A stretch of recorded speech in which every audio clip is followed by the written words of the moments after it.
तरुण चुग ने डोडा जिले के मरमत का दौरा किया और उन्होंने बीजेपी के डोडा वेस्ट उम्मीदवार शक्तिराज परिहार की मुहिम में तिरंगा मरमत के लोगों से खिताब भी किया।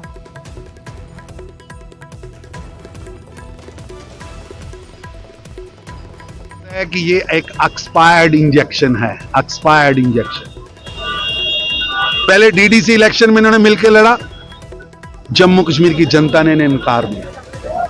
अब भी ये गठबंधन 2024 अप्रैल में इन्होंने चुनाव लड़ा था। गांधी नेहरू परिवार तो खाता नहीं खोल पाया क्योंकि ये एक्सपायर्ड इंजेक्शन है। ये इंजेक्शन लगाने के कारण उमर अब्दुल्ला भी चुनाव हार गए और महबूबा जी भी चुनाव हार गए। यही गठबंधन अप्रैल में फेल हुआ है, अब दोबारा एक्सपायर्ड इंजेक्शन लगाया जा रहा है। अब भी वही हाल होने वाला है।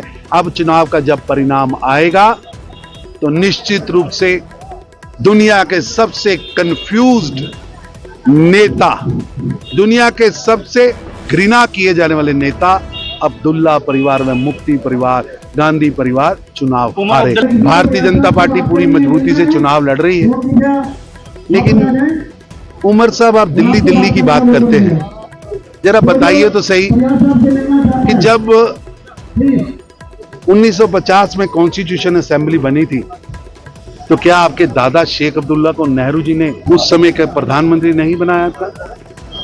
जब आपकी पार्टी का एक भी विधायक नहीं था तब आपके दादाजी को मुख्यमंत्री नहीं बनाया था?